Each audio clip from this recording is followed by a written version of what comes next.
നിങ്ങൾക്കറിയാലോ, മലയാള സിനിമയിൽ തന്നെ ഏറ്റവും ഹിറ്റ് സിനിമയായി മാറിക്കൊണ്ടിരിക്കുകയാണ് നമ്മുടെ ലോക. 18 ദിവസം കൊണ്ട് 250 കോടി രൂപയോളമാണ് ഈ സിനിമ കളക്ട് ചെയ്തത്. ഇതിനു മുന്നേ മലയാള സിനിമയിലെ ഏറ്റവും വലിയ വിജയ ചിത്രമായിരുന്നു എമ്പുരാൻ. ഇതൊക്കെ എന്തിനാ ഞാൻ നിങ്ങളോട് പറയുന്നതെന്നല്ലേ? ഞാൻ നിങ്ങൾക്ക് പറഞ്ഞു തരുന്ന ഈ കോൺസെപ്റ്റിന്റെ പേരാണ് return on equity. Empuraan Dubai real estate പോലെയാണ്. മോഹൻലാലിനെ പോലെ ഒരു വലിയ നടൻ ഉള്ളത് കൊണ്ട് തന്നെ മുടക്കുമുതൽ കൂടുതലും റിസ്ക് കുറവുമാണ്. എന്നാൽ ഞാൻ നിങ്ങൾക്ക് പറഞ്ഞു തരുന്നത് ലോക സിനിമ പോലെയുള്ള ഷാർജ റിയൽ എസ്റ്റേറ്റിനെ പറ്റിയാണ്. ദുബായ് റിയൽ എസ്റ്റേറ്റിൽ ഒരു ടൗൺ ഹൗസിന് 3 മില്യൺ ആണ് എങ്കിൽ ഷാർജ റിയൽ എസ്റ്റേറ്റിൽ അത് 1.8 മില്യൺ ആണ്. 2 വർഷം കൊണ്ട് ദുബായ് റിയൽ എസ്റ്റേറ്റിൽ പ്രോപ്പർട്ടി വാല്യൂവിന്റെ 60 തൊട്ട് 80% വരെയാണ് ഇൻവെസ്റ്റ് ചെയ്യുന്നതെങ്കിൽ ഷാർജയിൽ അതിന്റെ നേർപകുതി 40% മാത്രം മതി.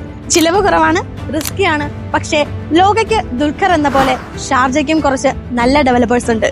ചെറിയ ഇൻവെസ്റ്റ്മെന്റിൽ വലിയ റിട്ടേൺസ് ആണ് നിങ്ങൾ ആഗ്രഹിക്കുന്നതെങ്കിൽ, ആ റിസ്ക് ഏറ്റെടുക്കാൻ നിങ്ങൾ തയ്യാറാണെങ്കിൽ ഈ ലേഡി മല്ലു ബ്രോക്കറെ കണക്ട് ചെയ്തോളൂ. നിങ്ങൾക്ക് ലോകയാണോ എമ്പുരാനാണോ ഏറ്റവും ഇഷ്ടം? കമന്റ് ചെയ്തോളൂ.